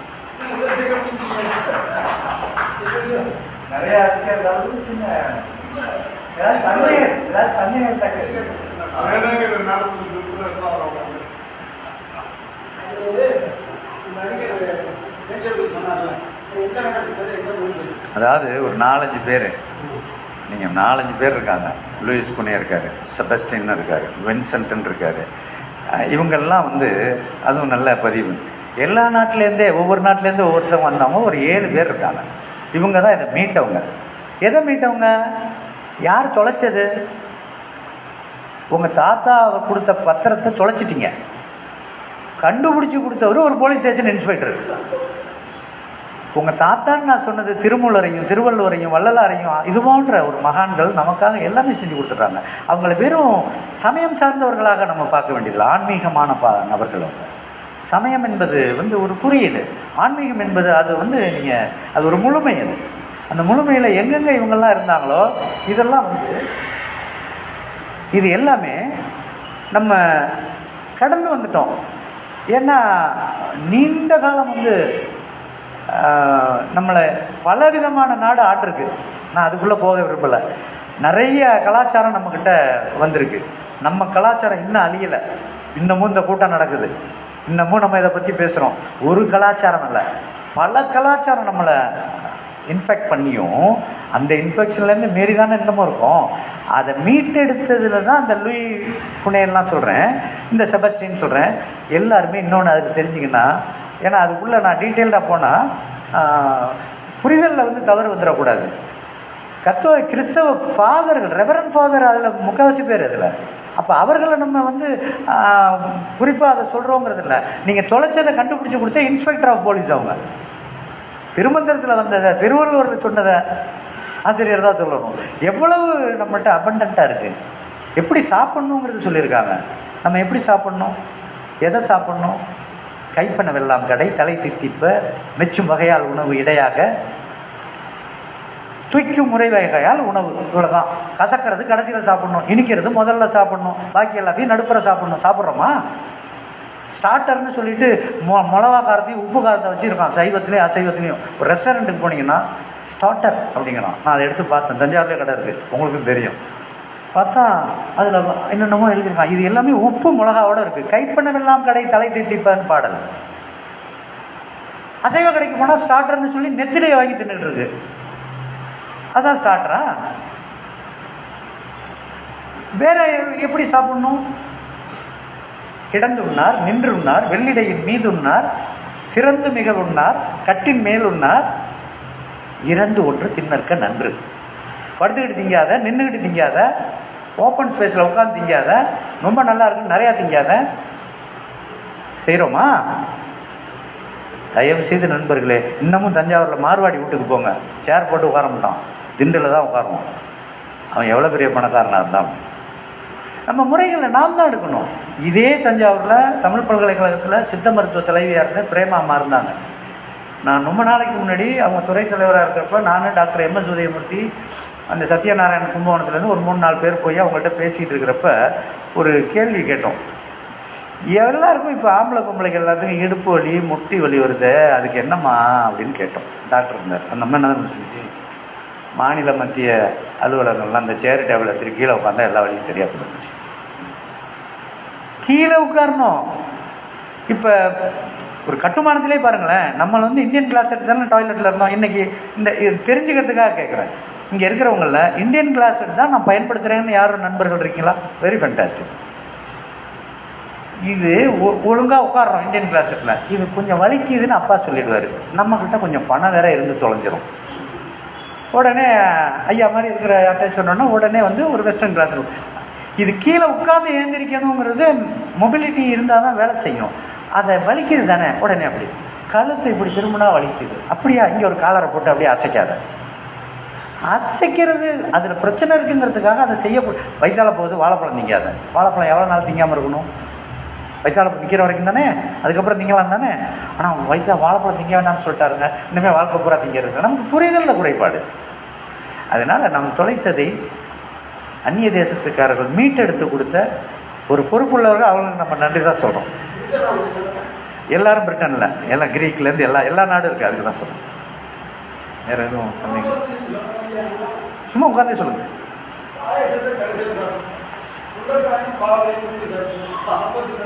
நீங்கள் இனிப்பு சீரியஸ் சொல்லிடுறேன். அறுசுவை இருக்கு இல்லையா, இனிப்பை முன்னாடி சாப்பிட்ணும், அதுக்கப்புறம் புளிப்பு, அதுக்கப்புறம் உப்பு, அதுக்கப்புறம் காரம், அதுக்கப்புறம் துவர்ப்பு, அதுக்கப்புறம் கசப்பு.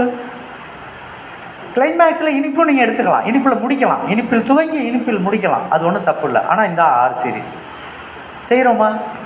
செய்யலையே. ஒருவேளை உணவை தவிர்த்தால்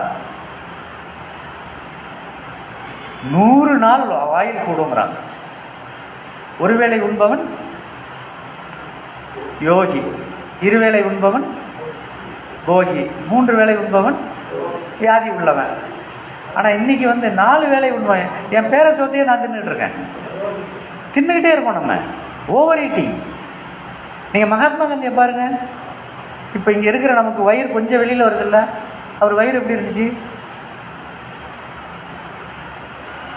எவ்வளோ லெசன்ஸ் நம்ம எடுத்துக்க வேண்டியதாக இருக்குது பாருங்க. 24 மணி நேரமும் யார் ஒருவன் பசியுடன் இருக்கின்றானோ, பசி உணர்வுடன் இருக்கின்றானோ, அவன் அனைத்து ஆரோக்கியத்தையும் பெற்றவன். அவர் வந்து போகி, ஃபேமிலி மேன் மகாத்மா காந்தி. அவர் யோகி கிடையாது. அப்போ அவர் யார், என்ன மாதிரி கடைபிடிச்சாரு? அவர் தான் ராஜரிஷி. ராஜா அந்த ஃபேமிலி அட்மினிஸ்ட்ரேஷனுக்கு வர்றாரு, யோகியாகவும் இருக்காரு. 2 சேர்ந்தவனுக்கு பேர் ராஜரிஷி தானே. ராஜரிஷி மகாத்மா காந்தி தானே. நீங்கள் ஆகச்சிறந்த மனிதர்கள் அன்றைக்கி இருந்தவங்கள பாருங்களேன், ஒட்டிய வயிறு தான் இருக்கும். நம்ம முன்னோர்களே உங்கள் தாத்தா காலத்தை எடுங்க, இவங்க தாத்தா காலம், உங்கள் தாத்தா காலத்தை எடுங்க, 2 வேளைக்கு மேலே ஜோர்த்திங்களா? அன்றைக்கி 3 வேளையே கிடையாது. நான் நிறைய பேரை கேட்டு தான் சொல்கிறேன், 2 வேளை தான். பாக்கியெல்லாம் திரவ உணவு எதாவது குடிப்பாங்க. எப்போ பார்த்தாலும் ஒரு மென்னிய பசியோடு தான் இருப்பாங்க. அதுக்கு இல்லைங்கிறது அப்படின்னு இல்லை, அதுதான் அவங்க லைஃப் ஸ்டைலே அப்படி தான். எத்தனை மணிக்கு சாயந்தரம் சாப்பிட்டு முடித்தான்? கிராமங்களை சார்ந்த நபர்கள் தான் நீங்கள் எல்லாருமே. 6 மணி 6:30க்கெல்லாம் ஊர் அடங்கிடும். அந்த ஊர் அடங்கிவிடும். அதிகபட்சம் 7 மணி தான். இன்னைக்கு அடங்க மாட்டேங்குது. நீ என்ன அடங்கிறது, நான் அடங்குவேனா அப்படின்னு இருக்கு. 12 மணிக்கு இப்போ சென்னையில் வந்து 24 hours நைட்டெல்லாம் பிரியாணி இருக்குது. அது எல்லா ஊர்லேயும் வருது. அதை நம்ம பெருமையாக நினைக்கிறோம். வருத்தமான விஷயம் தானே. அப்போ இங்கெல்லாம் நம்ம நிறைய இடத்துல நம்ம எங்கெங்கெல்லாம் பார்க்குறோமோ, நீங்கள் சொல்லிக்கிட்டே இருப்போம். கேட்காத பற்றி கவலை இல்லை, சொல்லிக்கிட்டே இருப்போம். நீங்கள் வீட்டில் போய் சொல்ல ஆரம்பிச்சிங்கன்னாவும் உங்களை கசக்கா பார்க்க இருப்பாங்க. அதை பற்றி கவலைப்படாதீங்க, சொல்லுங்கள், மென்மையாக சொல்லுங்கள். கண்டிப்பாக அவர்களுக்கு தேவை என்று ஒன்று வருகின்ற பொழுது நிச்சயமாக கேட்பாங்க. அதனால் உணவை சாப்பிட்றது எதை சாப்பிடணும், எப்படி சாப்பிடலாம் இருக்குது. நம்ம பஃபேல வாங்கிக்கிட்டு அப்படியே நின்றுக்கிட்டே சாப்பிடுவோம். நின்று அன்றைக்கே கிளவி சொல்லும். நம்ம ஊரில் தஞ்சை மாவட்டத்தில் வந்தால் தண்ணி இனி குடிக்க வந்தால் திண்ணையில் உட்காந்துச்சோம், நின்றுட்டு சாப்பிட்டா உடம்புல ஒட்டாதுங்க. இப்போ உடம்புல ஒட்டாமல் இருக்கிறதுக்கே தின்னுக்கிட்டு இருக்கோம். நிறைய நெருக்கடி. மகாத்மா காந்தியை வந்து அவர் பார்க்காத தளம்னே ஒன்று இருக்கிறதா நான் நினைக்கிறேன். உணவு, வாழ்வியல், அரசியல். நான் அரசியலுக்குள்ளே போல எனக்கு அதில் ஐயெல்லாம் பேசிடுவாங்க. வாழ்வியலில் நிறைய இருக்குது. ஒரு எப்படி ஆனந்தமாக வாழ்கிறது, எதை பிரச்சனை வரும், பிரச்சனையின் முழு பரிமாணத்தை பார்க்கணும். அதுக்கு எளிமை. இன்னும் பிரச்சனையை அதிகப்படுத்திக்கிட்டே பார்த்து வேற சுற்றிக்கிட்டே பிரச்சனை பிரச்சனை பிரச்சனை வரும். அதுலேருந்து வெளியில் வர்றதுக்கு எளிமை தானே, சிம்பிளிசிட்டி. நன்றி.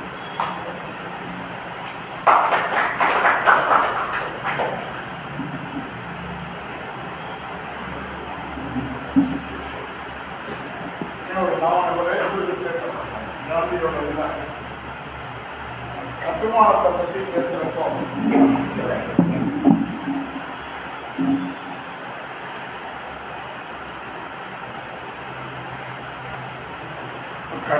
பற்றி பேசுகிறப்போ காந்தி என்ன சொன்னார், ஹெட்லோடு தலையில் ஒருத்தர் எவ்வளோ தூரம் சுமந்துட்டு வர முடியுமோ அந்த பொருட்களை வச்சு கட்டணும்னு. அதிகபட்சம் நம்ம சுமக்கிறது 5 கிலோமீட்டர் ஒருத்தரால் கொண்டு போக முடியும். ஒரு 10 கிலோவோ 15 கிலோவோ 5 கிலோமீட்டர் வரைக்கும் தலையில் எடுத்துகிட்டு போகலாம். அந்த மாதிரி இருக்கிற பொருட்களாக வச்சு கட்டணும் அப்படின்னு சொன்னார். லோக்கலி அவைலபிள் அப்படின்னு சொன்னார். அதில் தான் லாரி பேக்கர்னு ஒரு பிரிட்டிஷர் கேரளாவில் வந்து அவர் ஒரு இங்கிலாந்துலேருந்து வந்தப்போ லெப்ரசி ஹோம்ஸுக்கெல்லாம் கட்டுறதுக்காக பிரிட்டிஷ் கவர்மெண்ட் அவர் அனுப்பிச்சிருந்தது. அப்போது அதில் வந்து ஹிமாலயன் புற்று அந்த இதுக்கிட்டலாம் இருந்திருக்காரு, அங்கெல்லாம் கட்டியிருக்காரு, ஹாஸ்பிட்டல்ஸ் கட்டியிருக்காரு, மிஷினரிஸ். அப்படி கட்டுறப்போ ஒரு கேரளா டாக்டர் வந்து அவரோட இதை தெரிஞ்சு அவரை லவ் பண்ணி கல்யாணம் பண்ணிக்கிட்டாங்க.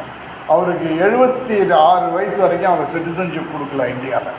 அவர்கிட்ட காந்தியோட இதில் அவர் தன்னை இழந்துட்டார், காந்தியோட பிரின்சிபிள்ஸில்.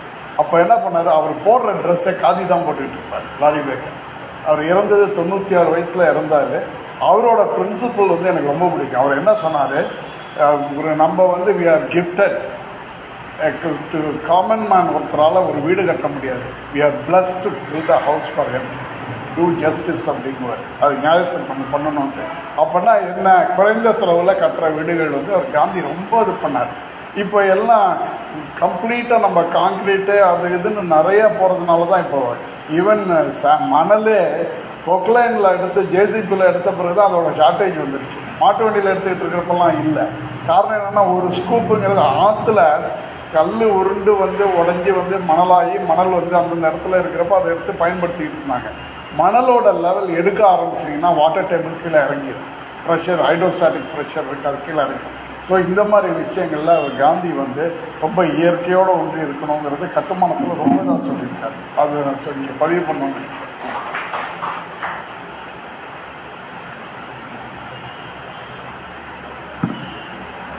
அவன் சொன்னதை திரும்ப சொல்கிறது கூடாதுன்னு நினைப்போம். அதாவது இந்த 15 கிலோமீட்டர் சுற்றளவில் இருக்கிற பொருட்களை மட்டும், அங்கேருந்து வர பொருட்களை மட்டும் பயன்படுத்தணுங்கிறது தான் கிராமராஜ்யம், காந்தியோட கிராமராஜ்யங்கிறது. அந்த அதிக ஃபேக்ட்ரிஸ், தொழிற்சாலைகள் வந்துச்சுன்னா வேலைவாய்ப்பு கூடுன்னு சொல்கிறது தவறுங்கிறத அழகாக சொன்னாங்க. அந்த மாதிரி வந்ததுனால தான் எல்லாருக்கும் வேலை இல்லாமல் போனது, உடல் உபாதைகள் வர்றதெல்லாம். ஐயா சொன்ன மாதிரி எல்லா விதத்திலையும் காந்தி இருக்கிறார். அதை உணர்த்துக்கு அவரும் வந்தார்கள். எல்லோரும் அந்த இசை தொடர்பாகவும் இருக்கிறது. அந்த பிஎஸ்ஆர் அவர்கள் அடிக்கடி சொல்வார்கள், ரயிலிலே சென்று கொண்டிருக்கிற பொழுது அவருக்கு கடிதம் கொண்டு வந்து கொடுப்பார்களாம். இந்த மிலிட்ரி 16th கேவல்ரி அப்படின்னு தான் அட்ரஸ். இங்கே பிஎஸ் பாண்டியன் 16th கேவல்ரின்னா அவங்க எங்கே இருக்காங்களோ போயிடும். அந்த மாதிரி காந்தி எங்கே இருக்காரு உலகம் பூரா எல்லாருக்கும் தெரிஞ்சிருக்கு. அப்போ அவருக்கு மகாத்மான்னு போட்டாலே போதும், அந்த வெறும் இந்த 50 பைசா, அப்போ வந்து 10 காசா 5 காசா அந்த கார்டு அவருக்கு போயிடுமா. அதில் வந்து எனக்கு கடுமையான வயிற்று வலி, ஏதாவது மருந்து சொல்லுங்க பார்ப்போன்னு வருமா. உட்காந்து அது எங்கெங்கேயோ ஆராய்ச்சி, எங்கெல்லாம் நூல்கள்லாம் படித்து அவருக்கு தெரிஞ்சதையோ நூல்லையே படித்து அது மருத்துவம் அவர் சொன்னதாக வரலாறு சொல்வார்கள். அப்படி எல்லாமே சோதித்து பார்த்து அதை உண்மை என்று நம்பி எடுத்து அவர் செய்திருக்கிறார். அதனால தானே அவர் என்னுடைய வாழ்வை நான் பெரும் செய்தின்னு யாராலையும் சொல்ல முடியாது, யாராலும் சொல்ல முடியாது, காந்தியால் மட்டும்தான் சொல்ல முடியும். அதனால் சொன்னபடி ரொம்ப சுருக்கமாக நிறைய விஷயங்கள் ஒட்டி இருக்கிறீர்கள். ஒரு பாடல் சொல்வதற்கே 10 நிமிஷம் எடுத்துக்கொள்வார்கள். நீங்கள் சொன்ன பாடல் 10 நிமிஷமாக, அது போகிற போக்கில் நீங்கள் சொல்லிட்டீங்க. திரும்ப திரும்ப போட்டு கேட்கணும். அந்த மாதிரி ஒரு நாங்கள் பதிவு செய்திருக்கோம். திரும்ப போட்டு கேட்டு நீங்கள் சொல்வதை தொடர வேண்டும் என்று நாங்கள் விரும்புகிறோம். இந்த 5, 6 சொல்லியிருக்கிற பதிவில் இருந்திருக்கோம். இனிப்பு, உப்பு, காரம், துவர்ப்பு, கசப்பு, புளிப்பு. அப்போ இது அது மாதிரி ரொம்ப கம்மியாக சாப்பிட்ணும் அப்படிங்கிற எண்ணம்லாம் காந்தி நினைவு நாளில் ஐயாவின் மூலம் நமக்கு கிடைத்திருக்கிறது. தொடர்ந்து நீங்கள் கூட தொடர் சொற்பொழிவாக கூட காந்தி நிகழ்வு நடத்தலாம். காந்திக்குள் தான் இருந்திருக்கிறீர்கள். நான் நினைத்ததில்லை. நான் எப்படி என்று நினைத்தேன், நிறைய உங்களிடம் இருக்கிறது, நீங்கள் எங்களுக்கு கொடுக்க வேண்டும், நீங்கள் ஆவலோடு இருந்ததுனால தான் என்ன முடித்து விட்டீர்கள் என்று அதிர்ந்து போனார்கள். ஐயாவுக்கும் 8 மணிக்கு மேலே அவர் சென்னைக்கு முக்கியமான ஒரு நிகழ்விலே செயற்குழு கூட்டத்திலே கலந்து கொள்ள இருப்பதால் தான் அவரை சீக்கிரமாக முடித்து கொண்டார்கள். தொடர்ந்து பேச வேண்டும். நன்றியுரை சொல்வதற்கு நகைச்சுவை மன்றத்தின் செயலாளர் திரு ஜெயக்குமார் அவர்கள் வருகிறார்.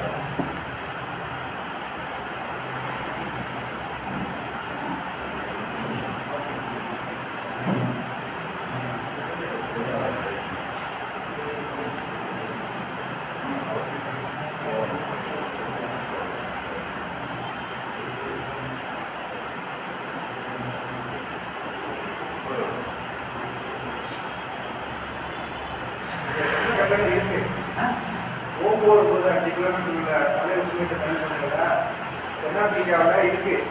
ஆல்சாய் பாலம் அப்படி கட்டாதான் நாலு கட்டி அவங்க ஓட்டத்திலே போய் தான் சபர்மதி பக்கத்தில் அவரோட ஆசிரமம் 30-40 பேர் போவாங்க. ஓடிட்டு நல்ல வச்சு கட்டத்துல தான் காந்தி கஸ்தூரி பாயும் சவுத் ஆப்பிரிக்காவில் ஆல்சாய் பாலம் முடியும்.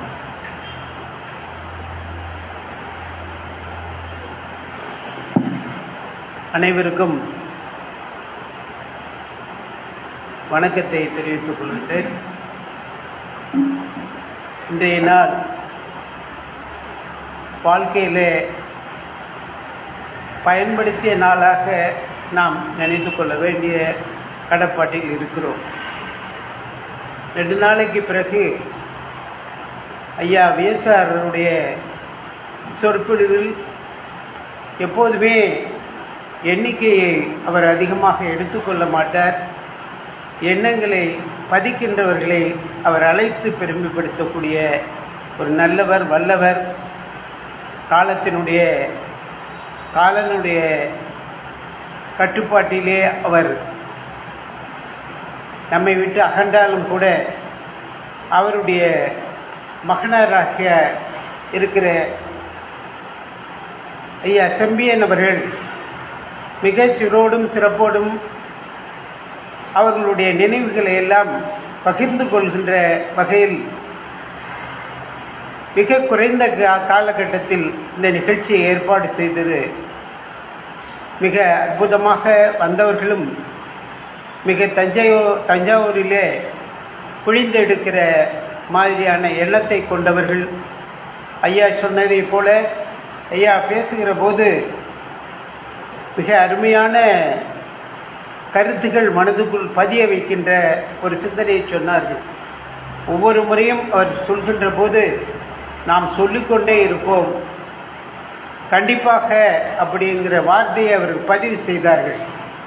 காரணம் என்ன என்று சொன்னால், இப்போ இருக்கிற நாகரிகமான காலம் என்று நினைத்து கொண்டிருக்கிற மக்கள் வாழ்கின்ற மத்தியில் என்றைக்கு ஒரு நாள் காந்திய சிந்தனை நமக்கு ஏற்பட வேண்டும் என்று சிந்திக்கிற ஒரு காலகட்டம் வந்து கொண்டிருக்கிறது என்பதுதான் யதார்த்தமான உண்மை. அதிலும் மிக சிறப்பான முறையிலே ஐயா சொன்னார்கள். விஎஸ்ஆர் அப்படித்தான் செய்வார். வண்டியிலே போகிற போது நானும் அவருக்கு பின்பாக ஒரு நிகழ்ச்சியை வள்ளத்தில் முடித்து கொண்டு வந்து கொண்டு இருக்கிறோம்.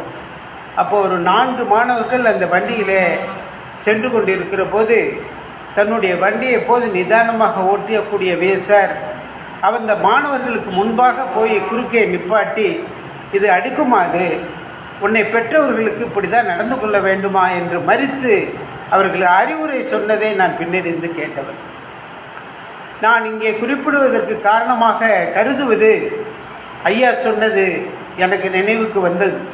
சொல்லிக்கொண்டே இருக்க வேண்டும், கேட்பார்கள் கேட்க மாட்டார்கள் என்ற சிந்தனையும் இல்லாமல். அப்படித்தான் ஐயா ராவணி நமது பேராசிரியர் ஐயாவும் அப்படி தான் சொல்லிக்கிட்டே இருப்பார். நீ கேட்டால் கேளு, அதுவும் ஐயா கேட்டிவே ஐயா சொல்கிற போதும் முரட்டுத்தனமாக சொல்லுவார்கள் அவர்கள். அப்படியாக ஒரு சமூகத்தை நாம் உருவாக்க வேண்டும் என்ற வேள்வியை எடுத்திருக்கிற செம்பியன் அவர்களுக்கு மனமார்ந்த நன்றியை இந்த நேரத்தில் தெரிவித்துக் கொள்ள கடமைப்பட்டிருக்கிறேன். ஏனென்று சொன்னால், இன்றைய நிலையில் அவர்களுடைய பணி நிமித்தமாக கரெக்டாக 6 மணிக்கெல்லாம் அந்த நிகழ்ச்சியை 6:30 மணிக்கெல்லாம் நிகழ்ச்சியை துவக்க வேண்டும் என்று சொல்லி 6 மணிக்கு தான் தன்னுடைய கல்லூரியினுடைய வேலையை முடித்து கொண்டு வந்து இந்த நிகழ்ச்சியில் கலந்து கொண்டு மிகச் சிறப்பாக வந்திருக்கிறவர்களை எல்லாம் நேரத்தில் பெயர் சொல்லி சொல்லலாம். ஐயா பெருமாள் ஐயா வந்திருக்கிறார்கள், அது சந்திரசேகரன் ஐயா வந்திருக்கிறார்கள், மன்னர் உமாசங்கர் அவர்கள் வந்திருக்கிறார்கள். அவர் பேராசிரியர் வாழ்க வளமுடனுடைய பேராசிரியர். கிட்டத்தட்ட தஞ்சையில் அவர்களுக்கென்று ஒரு 10,000த்திற்கு மேற்பட்ட பள்ளிகளிலே கல்லூரிகளிலே நிகழ்ச்சிகளை நடத்தி இருக்கிறார்கள்.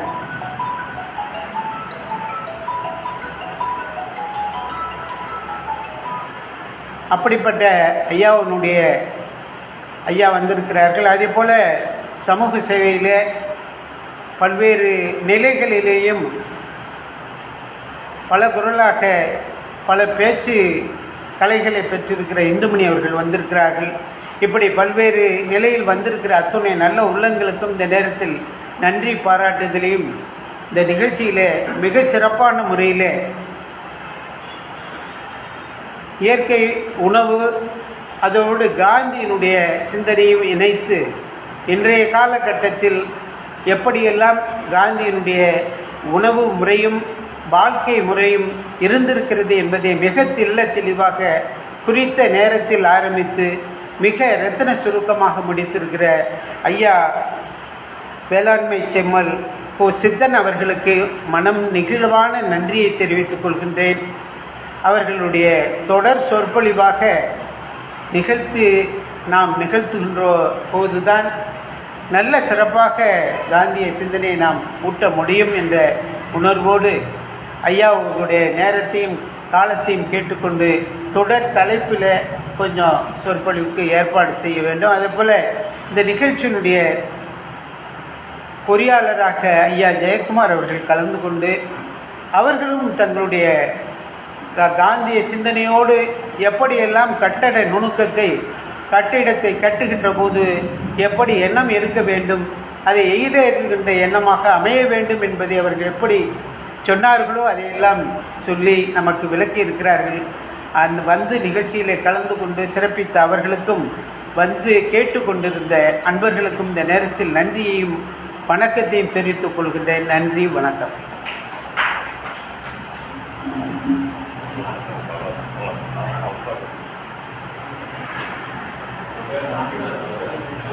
Thank you.